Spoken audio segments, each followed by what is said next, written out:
Hello, my lovelies. Welcome to your daily astrology and tarot report for November 22nd, 2023. It's about to get fiery, y'all. The sun is moving into Sagittarius today. The moon is moving into Aries. And I just realized that the card of Leo is lurking here at the bottom of the deck. Like, hey, what about me? I want some fire action too. So today, November 22nd, is about to get very fiery. If you're new here, my name is Natasha, also known as Nourish Natasha. Hello, hi, welcome. I've been doing these daily tarot and astrology energy check-ins for every single day for the month of November, just to challenge myself to do something for y'all here on my YouTube channel. Generally, I'm teaching yoga, I'm teaching classes for every new moon and full moon, and doing tarot readings for all the zodiac signs, and every new moon and full moon. Witchcraft and wellness is my jam, so if you like it, subscribe, save, share, comment, like, all the things. Like I said, I'm doing this every single day for the month of November. Yeah, today, November 22nd, like I said, the sun is moving from Scorpio to Sagittarius. I could not be happier because I'm a Sagittarius rising. Scorpio energy always just destroys me. I'm also a Leo moon.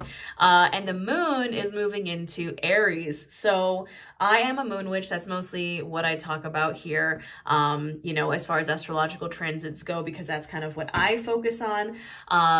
Yeah, I'm a lunar witch. So if you'd like to learn that, by the way, I have a moon magic guided ebook that you can get. It is half off for Black Friday right now. It'll be linked in the description box below. Anywho, where you mostly talk about the lunar transits here, what sign it's in, what phase it's in, but we'll also talk about the major transits again every day for the month of November, and a major one is when the sun moves signs. So we've been in Scorpio season for a hot minute, and I don't know about y'all, but those last couple days of Scorpio season, especially because the moon was in Aquarius and Pisces, and we have a lot of other placements in Pisces and Scorpio right now, it's just been such a heavy, like, dreamy, weird, foggy energy. And I'm a Pisces sun. I'm Pisces sun, Pisces Venus. Like, I'm used to the weird dreams, but man, it's just been like so heavy. Scorpio energy is so heavy. But we're kind of moving into like more fiery Sagittarius, Aries, a lot of Sagittarius energy. We actually have Mars moving from Scorpio to Sagittarius in a couple days.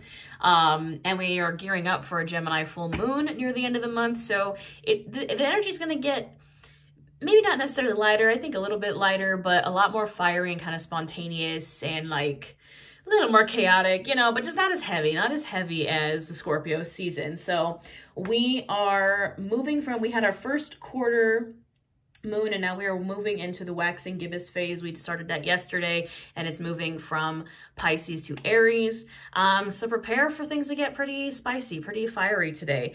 You know, we have Mercury in Sagittarius as well. Now the sun is moving into Sagittarius and the moon is in Aries. People might be angry. People might be a little aggressive. People might just be a little passionate and fiery. I think that I'm an Aries Mercury, so I communicate like an Aries, and I just think it's passionate. Anyways, the fact that I'm ranting so much about this kind of is the energy.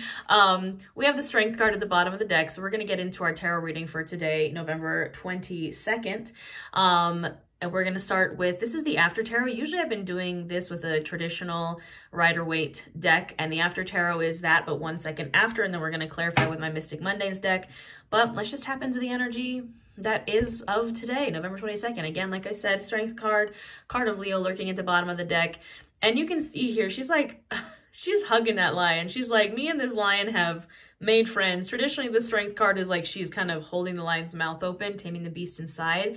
It's a card of taming the beast inside and perseverance, but she's like made peace with the lion here. And I think that's the vibe, is we need to kind of make peace or embrace this like fiery energy, because I think it can be very helpful, especially as we're coming out of this like deep, dark first eclipse season and then deep, dark Scorpio transformation season. So I think that this fiery energy is a welcome reprieve, but again, I'm mostly fire, so that could be just me.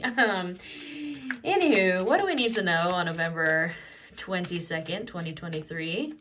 By the way, I do personal readings. They are half off now for Black Friday. There's no code needed. They'll be linked in the description box if you want to book a personal reading. I do have to put a cap on it because just so many people have been requesting them. If you're a baby witch wanting to learn witchcraft and wellness, my entire witchcraft wellness course bundle is also 50% off until the end of the month. And my guided ebooks as well. You can get them two for the price of one, basically. They're only $11 each. So if you want to learn witchcraft and wellness, you want to learn the moon phases, I get you covered. And ironically, chaos mode is not working today. I thought that it would be because of all the fire, but I guess we're going to have to pull the old-fashioned way. And I just shuffled for God knows how long, and the Strength card is still here. So, Five of Swords, yes, you know, this is the after tarot again. So it's like 1 second after the traditional tarot. And I think this is, you know, the Five of Swords is usually, obviously, battle. It's winning at all costs. It's, you know, swords is the mind, the intellect, and it's like air energy. It could be fighting with your words. It could just, it's just like, it's just fighting. It's just, we don't, we got to put the swords down, friends. We got to put the swords down. It's time to move on. You don't have to win the battle. I know it's very hard, but we don't have to, right? Devil energy, card of Capricorn. It's like the more you try to just do stuff from a place of just like, I have to win, or I have to, it's very like defensive energy. I feel like the Five of Swords is more defensive, while as the Five of Wands is more like offensive, because that's like fiery fighting energy, and this is swords fighting energy. It's like, you got to put the swords down at some point, because being too deep in that Five of Swords energy is ultimately going to lead to devil type of behavior, which is like unhealthy behavior. It's unchecked shadow self. It's, you know, the unhealthy coping mechanisms, or the kind of dark, it's our shadow self. It's the dark side of ourselves that we don't really like to come out, but sometimes it does, especially when you get too caught up in the Five of Swords. And we have the Ace of Pentacles here. Like, maybe put down your swords and trade it for a pentacle, right? Trade it for something that you can work on and profit off of. It's like, why do you keep allowing yourself to get distracted by this like chaotic Five of Swords, this like unhealthy devil energy, when you could just like not, when you could just like not do that, you know what I mean? Three of Wands, yeah. You know, it's like, even though there is like a ton of fire energy, and this is fire energy, right? It's the Wands. The Three of Wands is like, you know, the Ace of Wands is like that spark, that new idea, that new passion, the new start of like the passionate new journey. And then the Two of Wands is like, okay, now here's all the, here's like it's like the kindling of the fire. Like the Ace of Wands is the spark, and then the Two of Wands is like the fire starting to kindle. And then the Three of Wands is like, the fire is like embering, but it hasn't like completely sparked. And this person is like looking over this cliff, sending off his falcon to like kind of see the path above in front of them. And it's a successful endeavor, but it's like figuring out which way you want this endeavor to go. Like, which path do you want to take? You know, the Two of Wands is figuring out all the possibilities. The Two of Wands, like the dude's holding like the world in his hand, and he's like, hey, where do I want to go? And the Three of Wands is like, I know where I want to go. Now, how do I get there? So it is like a slight delay, but it's not like a bad delay or anything. It's just like a little bit. Three of Swords here, but interesting, in this deck, the swords have fallen out of that broken heart, and it is now bandaged and healing. So I think if there is some kind of pause, it's because you are recovering from perhaps that Five of Swords. You know, you're taking a moment to heal before you move forward. And we need that after this really intense eclipse season and Scorpio new moon and transformation and blah. We need that little bit of a moment. Even though everything's in fire right now and it's going to feel like you want to like kind of get going, don't like take off until you're sure that you want to and you're sure of the path ahead. We have the Moon and the High Priestess. Now, I really love the Moon in this deck because it does have that kind of cloaked figure on the card when usually it doesn't. And to me, it kind of looks like the High Priestess. And this again is the after tarot, so it's a little bit different than the traditional tarot. And it's like, the path ahead is going to be guided by our intuition. That is how you're going to figure out the clear path forward. Because the thing about the Moon is usually it's very foggy energy. There is no path forward. And in this card, it's like, oh no, wait, there's a path and the person is walking on it. And you are going to figure out that direction forward when you trust yourself and when you trust your intuition. High Priestess. Yeah, Ace of Cups. Like, we have two aces here. I'm not mad about it. The Ace of Pentacles and the Ace of Cups. I'm like, that's like love and money, literally. So, you know, yeah. And then comes the charging forward, and then comes the Knight of Wands, and then comes, you know, the charging right ahead into that Ace of Cups, and going after what we love and going after what we want, and, you know, charging forward full speed, full force. So I'm not mad about it. I think it's like, figure out your shit first, put down the swords, you know, swap out the unhealthy for the healthy, you know, don't lean too much into your shadow self, figure out the direction ahead based on a place from healing and intuition, and then you can charge forward, and then you can tap into that fire energy, or maybe you feel ready to tap into that fire energy now. I just realized at the bottom of our clarifying deck is Temperance. This is literally the card of Sagittarius. And the thing about Temperance is it's because I'm always like, why does the Temperance card signify Sagittarius? Because if you know Sagittarius, again, Sagittarius rising, so I'm calling myself out with this one. Sagittarius is like the airiest, wateriest of the fire signs, like very spontaneous, wants to travel, wants to run away, kind of chaotic. Love it. Love Sagittarius placements because I am one. But it is also very unhinged kind of energy. And Temperance is the opposite of that. Temperance is like balance and harmony and peace and like transmutation and alchemy, and your guides are watching over you. It's so lovely. And I think the reason why Temperance is a card of Sagittarius is because like it's what Sagittarius needs to be their best self, is a little bit of moderation, is a little bit of harmony and peace. So maybe focus on that as we're shifting into this heavy fire time. What else do we need to know for November 22nd?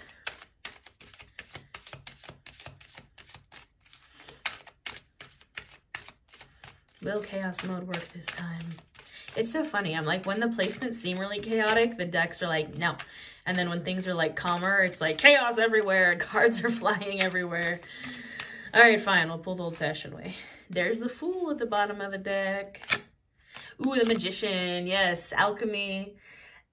You being in control of your destiny. Manifestation is demonstration. Making things happen. Trash magic. Looking at around you and realizing you have all the tools you need. Traditionally, the Magician has all the suits of the tarot in front of them, and they know how to use it. They know how to use all those tools to alchemize their desired reality.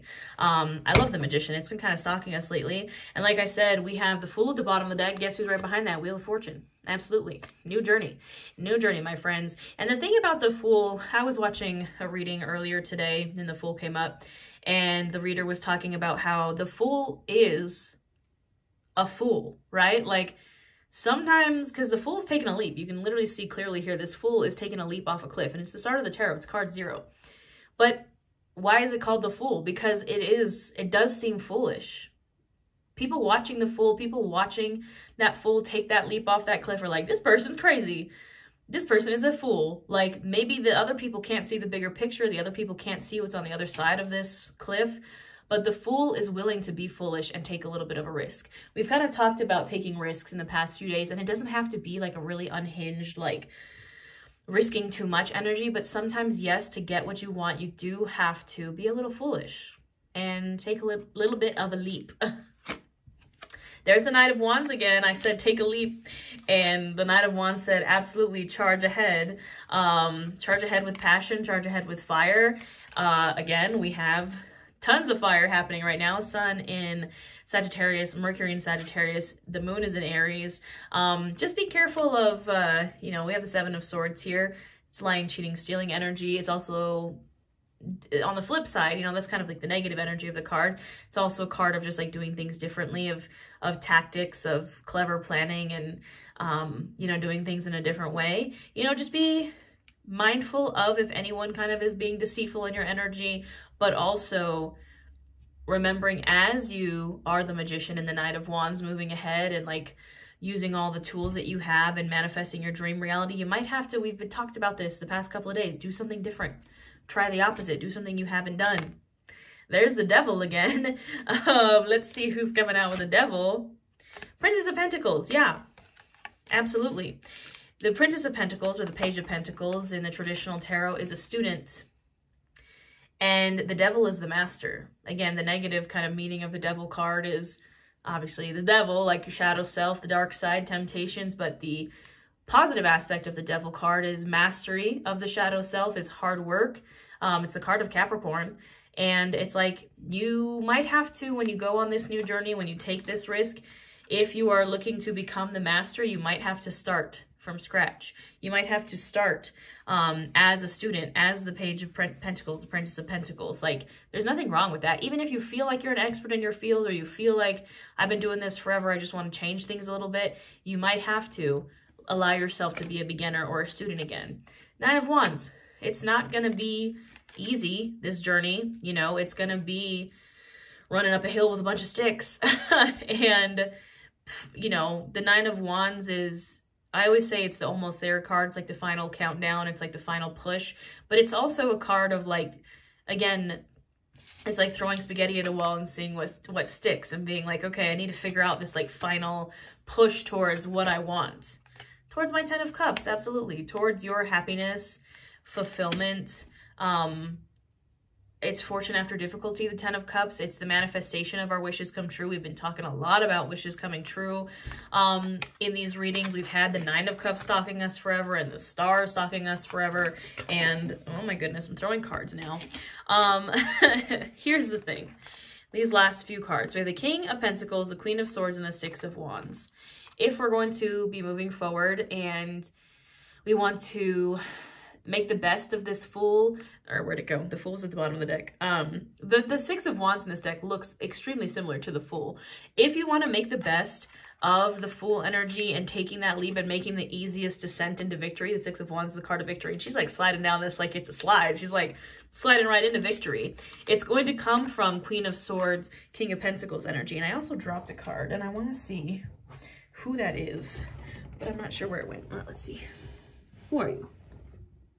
7 of Pentacles. Yeah, this has been for sure a stalker card of ours in these readings. If you want your seeds to come to fruition, those seeds that you have planted, and you want to have that kind of easy slide into victory, we got to do King of Pentacles, Queen of Swords. While we're on this, you know, this Knight of Wands, Magician, Fool, like taking a leap, taking a jump, it needs to be from a place of logic and also from a place of like, I'm doing this for my long-term abundance, King of Pentacles. I always hear that the King of Pentacles is like the sugar daddy of the tarot. He's wealthy and he continues to be wealthy because he has systems in place to just make him money, like without him even trying. And the Queen of Swords gets the bad rep of being the Ice Queen in the tarot, but she's not. She's just set a lot of boundaries. Some people might think she's the Ice Queen, but it's only because she knows how to set boundaries. She also knows how to receive, though. Notice sword in one hand, outstretched hand in the other. So that's the energy to take with you as you perhaps embark on this Fool's journey, as you maybe take a little bit of a risk, as you maybe kind of go full force ahead with this Knight of Wands energy and the Magician and this path forward, and you take this fire energy to kind of you know, take advantage of the fire energy. I'm a fire sign. I think that's the reason why I've been able to get everything that I've gotten done, is because I just kind of go for it. I take lots of risks in my business, in my personal life. I be taking risks. So, you know, maybe take that leap today, my friends, with all this fire energy behind us. Yeah, I think that's all I have for today, my lovelies. Again, I'm doing this every single day for the month of November. Please let me know if this resonated. If you'd like a personal reading, you can book one. There is like it can be up to like a week delay for the personal readings because it does take me a lot of time to do these readings personally and record them, because I record them. If you get the month ahead or the year ahead reading, like it's just like this. It takes a lot of time and energy, but this is the last and only time my personal readings will be on sale for half off. And my courses and my ebooks, again, are on sale until the end of November, guys. So this is, again, gonna be the last time those are on sale for a hot minute. So if you want to start your witchcraft and wellness journey, I recommend snagging it now so you can get started maybe before the end of the year. Yeah, I think that's all I have for today. So I'll see you tomorrow, my friends.